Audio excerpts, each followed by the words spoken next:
L'actualité nationale et internationale. Ouaga FM, la radio leader. Ouaga FM, Ouaga FM, la matinale info.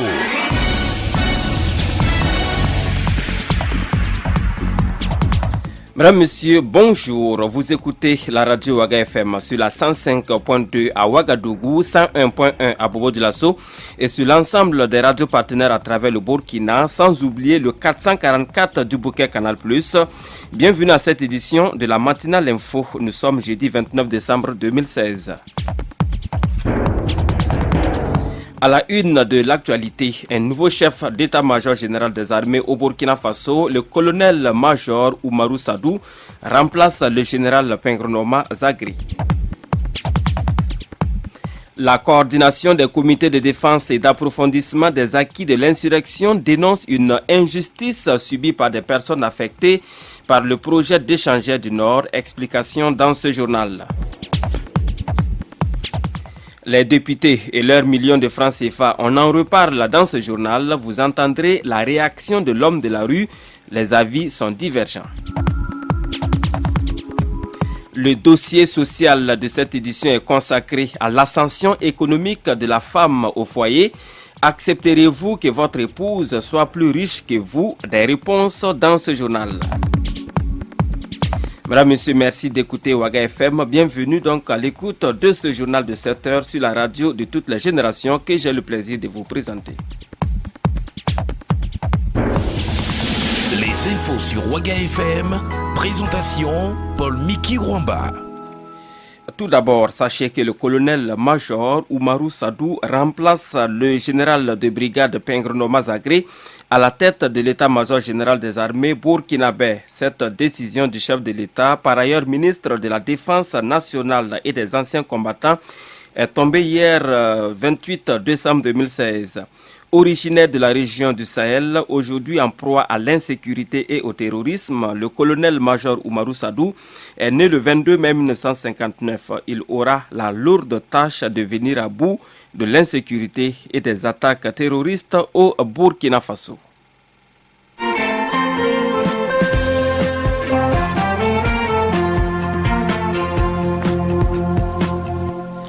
Je vous le disais en titre de cette édition, la coordination des comités de défense et d'approfondissement des acquis de l'insurrection populaire CEDAIP de l'ex-arrondissement de Signoguin a organisé une conférence de presse hier mercredi 28 décembre 2016 ici à Ouagadougou. L'objectif de cette rencontre avec les journalistes était de prendre l'opinion publique à témoin sur les problèmes que des personnes affectées par la construction de l'échangeur du Nord rencontrent depuis le début des travaux. Explication, Aimé Sabadougou.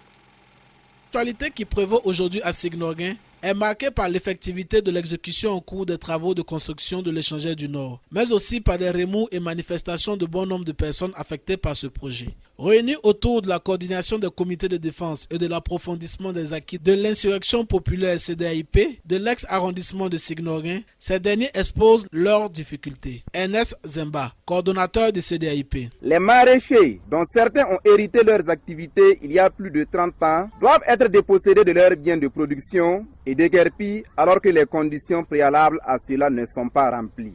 Aussi, comme toute la population de Ouagadougou, les riverains situés entre le commissariat de police de Signoguin et les rails ont juste constaté la fermeture des voies principales, route nationale numéro 2 et route nationale numéro 22, et la création des voies de déviation à l'improviste, source d'insécurité dans les quartiers, sans que des concertations avec la majorité des résidents ne soient engagées. Afin de discuter des désagréments qui pourraient en découler, il en est de même pour les commerçants et ceux riverains qui voient chaque jour leurs produits et articles subir des nuisances diverses. Il y a les établissements d'enseignement secondaire et des organisations sportives de la zone du projet qui ont perdu leur terrain de sport qui jouxte les rails et la route nationale numéro 22. Selon le coordonnateur du CEDAIP, les différentes correspondances de la Fédération des maraîchers sont restées lettres mortes. Face à ce constat, les personnes affectées par le projet ont élaboré une plateforme minimale pour répondre à leurs préoccupations. Ernest Zemba. Cette plateforme se résume comme suit. Le dédommagement conséquent des maraîchers conformément à la plateforme revendicative et le règlement définitif de leurs problèmes avant tout déguerpissement. Le bitumage de la rue allant de l'immeuble Kafando au terrain de Miramar. L'aménagement d'un terrain de sport au profit des élèves et des organisations sportives. dédommagement des tabliers et des petits commerçants. S'agissant de la plateforme revendicative des maraîchers, il exige la somme de 2200 francs le mètre carré, tandis que la société de construction leur propose 300 francs le mètre carré. Il exige en outre un nouveau site d'installation pour leurs différentes cultures. Un compte rendu signé Aimé Sabadougou.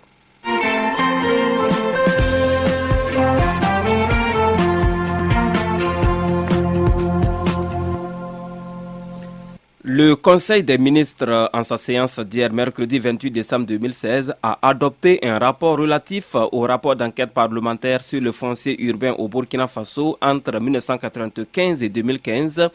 Au regard des recommandations formulées par la dite commission, le Conseil a décidé des dispositions suivantes.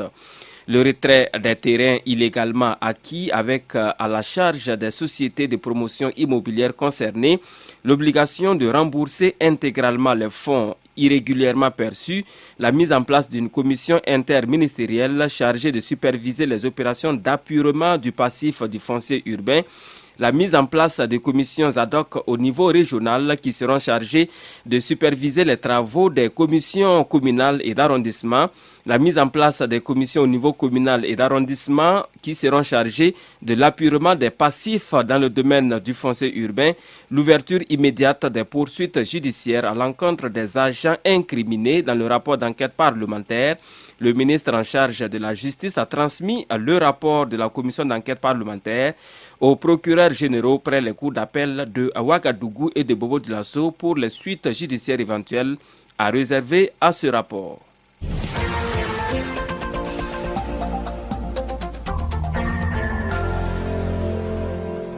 La suite de ce journal de 7h à 7h07 à Ouagadougou, le personnel de la présidence du Faso a présenté ses vœux de nouvel an au président du Faso, Roch-Marc Christian Kaboré, et à son épouse. C'était hier mercredi 28 décembre 2016 au palais présidentiel de Kosiam. L'occasion a été saisie par le personnel pour faire le bilan de l'année écoulée et poser des doléances. Explication Salmatou Badini qui était hier à la présidence du Faso. Marie-Chantal Boninia est la secrétaire générale de la présidence du Faso. Porte-parole, elle a adressé les vœux du personnel au président du Faso et à sa famille. L'ensemble des femmes et des hommes, des directions centrales, des services rattachés, des structures de mission, ainsi que ceux et celles en activité dans les pieds-à-terre en région et autres contrées, vous présentent leurs vœux les plus chaleureux pour l'année 2017. Ces vœux portent aussi bien sur votre famille pour une bonne santé, du bonheur personnel et du succès dans vos entreprises personnelles ainsi que sur votre fonction. Au cours de l'année 2016, plusieurs activités ont été menées au sein de l'institution, affichant un bilan positif certes, mais de nombreux défis restent à relever. C'est dans ce sens que Marie-Chantal Boninia a énuméré les difficultés que rencontre le personnel. Au titre des facteurs exogènes influençant négativement le fonctionnement de l'institution, il convient de relever l'adoption tardive de la loi de finances gestion 2016 ayant entraîné un retard également dans le traitement des dossiers.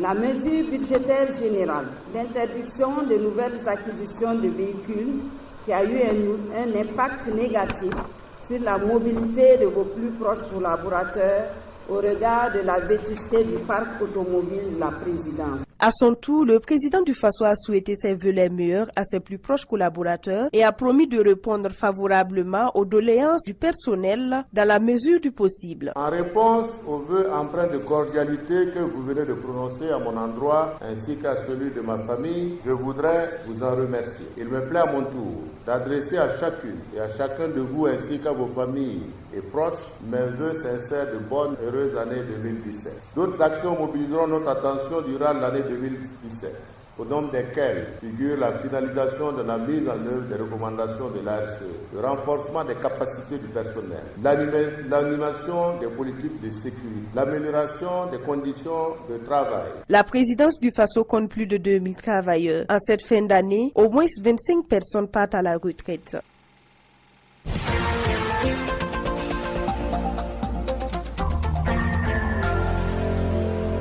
Et puis il faut noter que quelque temps après cette cérémonie, Roch-Marc Christian Kabore a respecté son rendez-vous avec les internautes sur Twitter.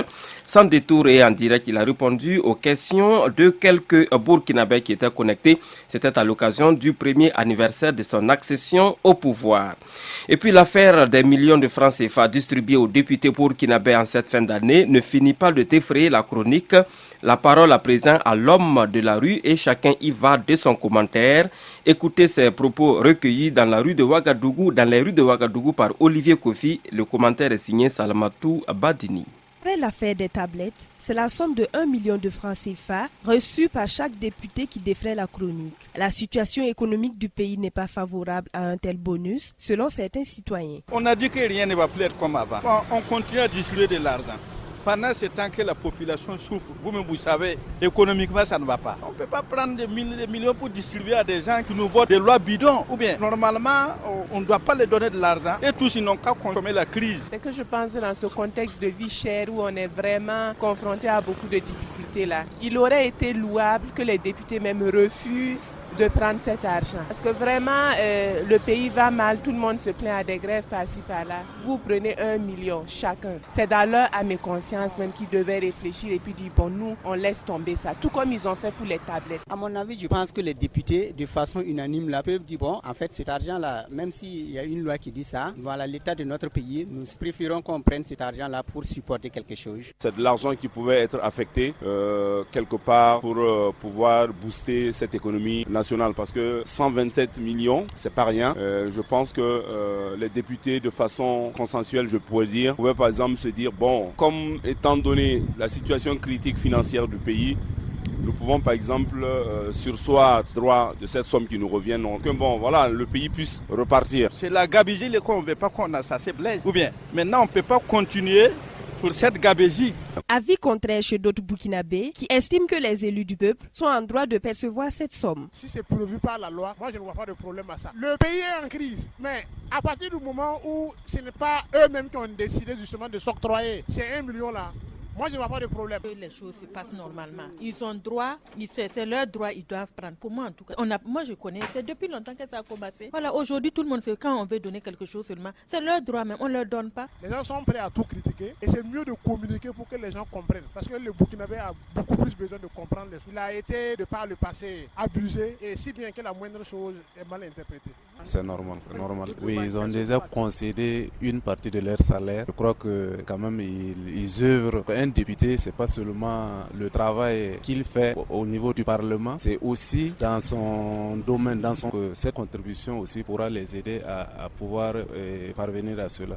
De toute façon, les députés sont les représentants du peuple. Il faut plus de communication dans leurs actions pour ne pas laisser la population dans la suspicion. Des propos recueillis par Kofi Olivier et commentés par Salamatou Badini.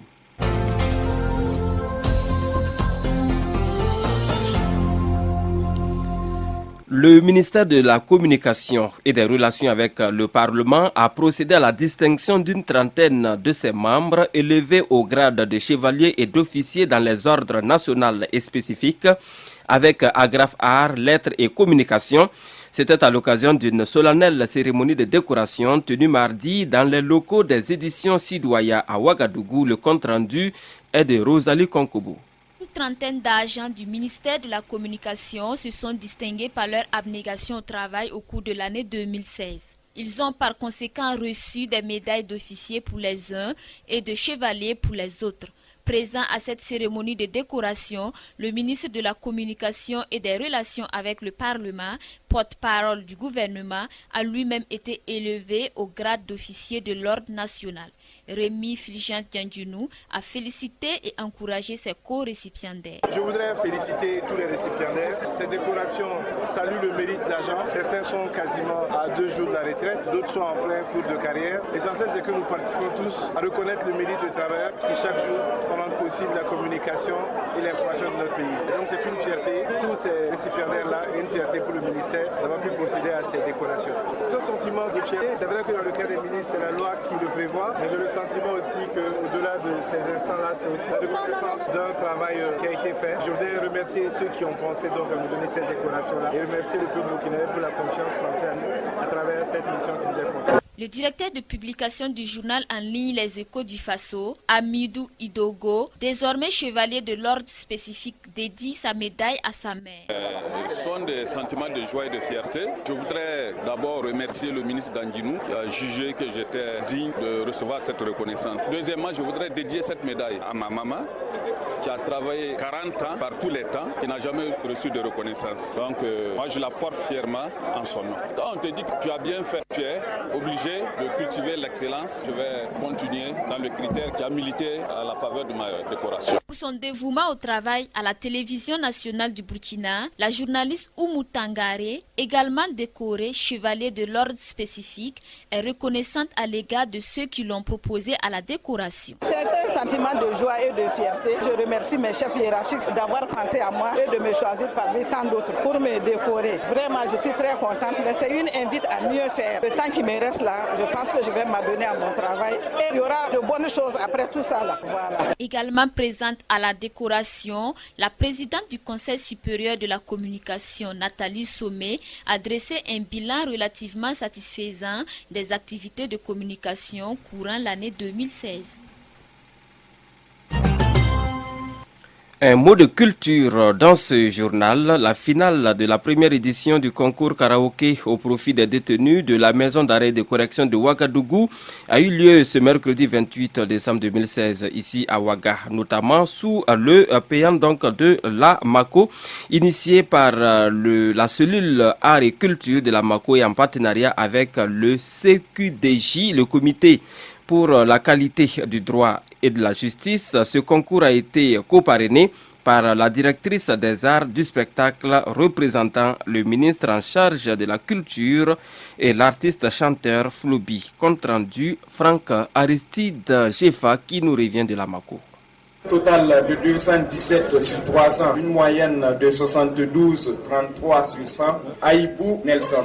Aïbou Nelson de la Côte d'Ivoire. Véritable compétition, cette finale du concours karaoké avec deux Burkinabés, un Ivoirien, une Nigériane et un Camerounais. Et après deux passages chacun, un pour le morceau au choix et un autre pour le morceau imposé, c'est finalement le détenu ivoirien Aïbou Nelson Boussou qui remporte cette première édition. Vraiment, je remercie la maison d'arrêt de correction de Ouagadougou et je remercie tous les organisateurs de nous avoir permis de pouvoir nous exprimer à travers ce concours.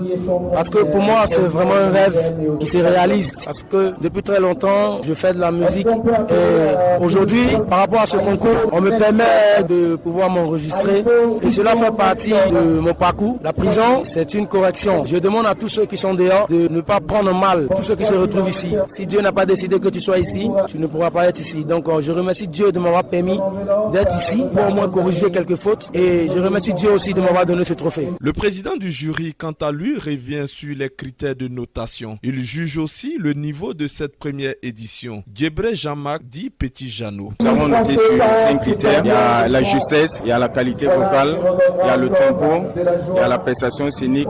Dans l'ensemble, en tout cas, sur cette base, on a noté les différents candidats. Le milieu carcéral, c'est vraiment restreint. C'est vrai qu'il y a des artistes qui sortent de cette situation et qui revolutionnent la musique d'une manière ou d'une autre. Mais déjà sur les 5, on a vraiment un bon niveau. C'est acceptable. 3 candidats qui n'étaient pas burkinabés. Déjà, côté diction ou bien dans le test, certains même ne sont pas francophones, donc ils avaient des difficultés de ce côté. Ça a un peu pesé. Et aussi, je pense que le stress aussi a joué. Quand tu n'es pas habitué à passer en public, c'est pas évident. Il y en a qui ont abordé carrément la tonalité de côté. L'instrumental est là et eux, ils sont de côté. C'est au cours d'une compétition à laquelle il a pris part que l'idée lui est venue d'organiser un tel concours pour les détenus. C'est plutôt un homme comblé après cette finale. Karim Ouedraogo est assistant garde de sécurité pénitentiaire et responsable de la cellule art et culture à la maison d'arrêt et de correction de Ouagadougou. La cellule culturelle fait déjà des activités. Je me suis dit on pouvait aussi organiser un concours de chant. Donc ça va vraiment être formatrice aussi pour les détenus. Ça va encore être une activité de distraction. C'est ça qui m'a poussé vraiment à initier ce projet. Rappelons que c'était en présence de nombreux détenus qui ont manifesté une véritable joie lors de cette finale. Rendez-vous est donc pris l'année prochaine pour la deuxième édition.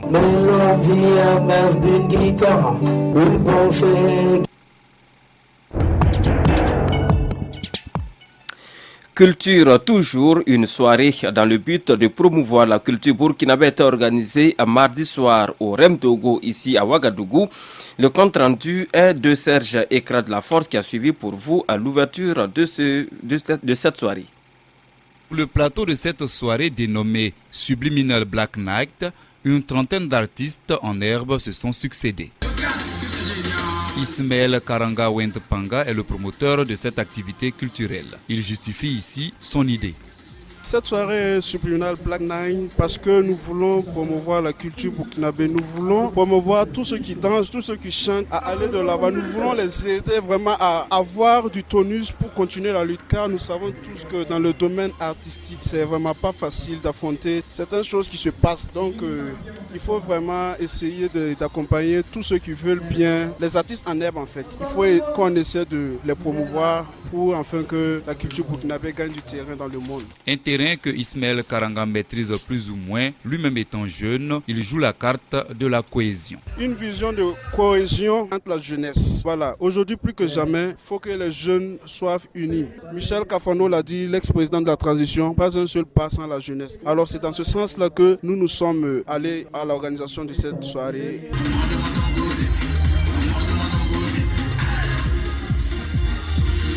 Au finish, Subliminal Black Night a été dans l'ensemble apprécié. Bon, c'est très bien, j'apprécie bien. On voit bien que ça, c'est le Burkina a un incroyable talent.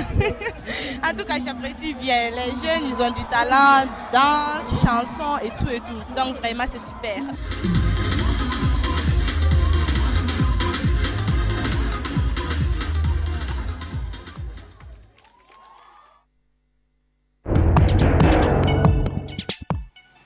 Place à présent au dossier social de cette édition. Serez-vous prêt à accepter une ascension économique de votre épouse au foyer? C'est la question que notre reporter Rosalie Konkobo a posée à quelques citoyens dans la ville de Ouagadougou et voici pour vous le dossier qu'elle nous propose.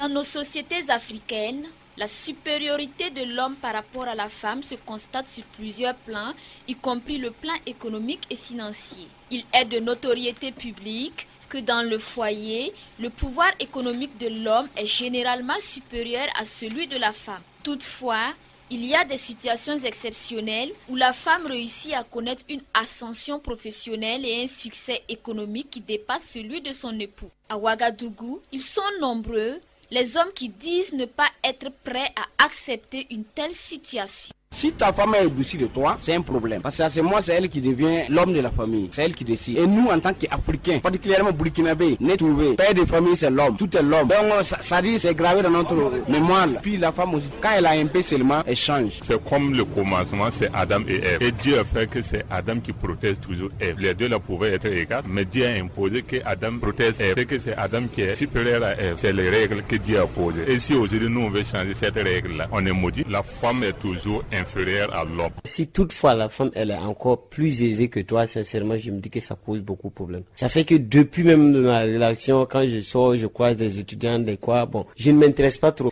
Moi je suis un ouvrier, Dieu merci j'ai une femme, elle est ouvrière également, on travaille ensemble et c'est comme ça. Tu sais, la femme avec le pouvoir est une autre chose, est une autre personne. Elle n'a plus de considération à ton niveau. Elle te voit en bas de ses pieds. Même une femme même qui a l'argent, plus que son mari, les rôles ne sont pas partagés. Si tu regardes à la maison, même les enfants respectent plus la maman que le papa. C'est elle qui fait le geste. Tu sais, nous sommes en Afrique. En Afrique, l'homme commande toujours à la maison. C'est le dernier mot de l'homme qui passe. Et si ça se trouve que c'est la femme qui doit donner le dernier mot, c'est ce qui envoie les divorces dans les couples souvent que vous voyez. La parole maintenant à l'autre moitié du ciel. Certaines femmes que nous avons rencontrées qualifient d'orgueilleux et d'égoïstes les hommes qui ne seraient pas prêts à admettre que leurs épouses les dominent sur le plan financier. C'est l'égoïsme. Sinon, en principe, si nous luttons pour que les gens aient des droits égaux, femmes et hommes, on doit aussi s'attendre à ça. Pourquoi on peut accepter qu'un homme puisse s'occuper de sa famille, voir aux besoins de toute sa famille, mais au cas où l'homme perd son travail, c'est la femme qui prend le dessus. Et en ce moment-là, les gens ne verront pas de problème parce qu'il a perdu son travail. Même moi-même, mon foyer, je n'attends pas quand mon enfant est malade, que mon mari vienne payer les médicaments. Je les paye, il veut qu'il rembourse, il ne veut pas. Bon, je n'en tiens pas rigueur. L'homme a une place dans le foyer et cette place, en fait,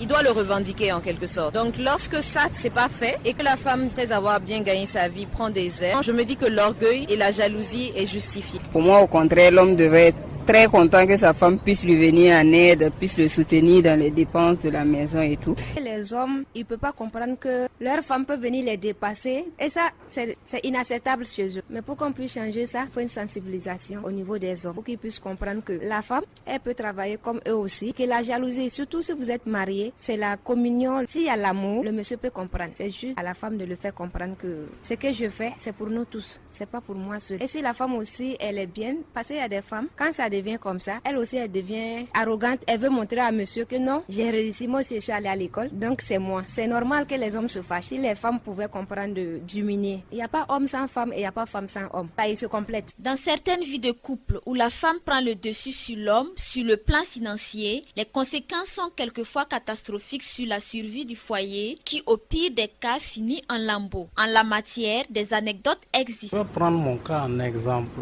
Moi, j'ai la fille là en tant qu'élève. Je l'ai payé ses études jusqu'à ça n'a pas trop donné. Elle a abandonné, je l'ai mis dans le commerce. Ça n'allait toujours pas. En ce moment, j'étais commerçant, ça n'allait très bien. Mais au moment où ça n'allait pas, j'ai eu plein de problèmes avec les autorités. Donc, beaucoup de mes marchandises ont été bloquées. Aujourd'hui, je suis tombé failli. Mais grâce à mes collaborations des uns et des autres, j'ai pu décrocher une grosse place pour madame dans une grande société de la plage. Et elle n'avait pas ce niveau. Mais une fois qu'elle a eu la place seulement, c'est devenu autre chose. Ouais. Sortir l'air qu'elle veut, rentrer l'air qu'elle veut. De la manière dont elle s'occupait de la maison, ce n'est plus comme avant. Je dis, je vais dire, c'est tout un problème. Elle dit, si c'est le cas, elle préfère aller, maintenant elle a les moyens, elle préfère sortir, prendre sa maison, faire ce qu'elle veut. Puisque elle veut pas qu'on la dise la vraie réalité. Et comme elle est de haute gamme plus que moi maintenant, elle veut pas se soumettre à mes ordres. Et elle a dit, elle préfère sortir, prendre sa maison, puis vivre comme ce qu'elle veut maintenant. Et c'est ce qui a été fait. Même qui a mis des barrières. On a essayé de causer, négocier, mais finalement. Et maintenant, ça retourne contre elle de nos jours. On avait eu un enfant à cette époque. Et l'enfant même a catégoriquement refusé d'aller avec sa maman. Quand elle avait 2 ans, l'enfant restait avec moi pendant 2 ans jusqu'à ce jour. Et aujourd'hui, chez elle, ça ne va plus. Elle veut retourner en marche arrière, mais c'est trop tard. Je me suis déjà engagé. À côté de cela, il y a des situations plutôt heureuses où l'homme admet la supériorité économique de la femme et en profite sans orgueil. Le cas que j'ai vu, au contraire, l'homme il est content que sa femme travaille. Sa femme travaille même dans une organisation internationale. Et ses amis même sont venus se plaindre, dit pourquoi lui il est sa femme. On l'a affecté au Congo. Donc sa femme est là-bas depuis ça fait 3 ans. Et que non, tu es là avec les enfants, ta femme est là-bas, elle travaille. Est-ce qu'il faut interdire ta femme, il faut lui dire de revenir, c'est pas normal. C'est un Ouédra où il dit non, je suis moi aussi, mais c'est ma femme, c'est pas votre femme. Laissez ma femme travailler là-bas. Et il sait que le travail de la femme, ça aide la famille. Même lui, son travail, il ne gagne pas beaucoup comme sa femme. Sa femme même triple même son salaire. Donc il est vraiment fier que sa femme travaille pour une fois que je vois ça. Sinon, c'est rare. Au regard de toute cette problématique autour de l'ascension professionnelle des femmes au foyer, l'on pourrait croire que l'égalité des sexes n'est qu'un leurre dans notre société. Des propos recueillis par Rosalie Kankobo de la rédaction de Waga FM. Mesdames, Messieurs, ce journal est terminé. Merci à vous qui nous avez suivis de bout en bout. Je vous rappelle que dans quelques secondes seulement, vous aurez droit à la une des quotidiens de ce jeudi. À 7h45, c'est le rendez-vous avec Presidential Time, puisque nous sommes jeudi. À 8h, le retour des infos sur la radio de toutes les générations. Merci de votre fidélité.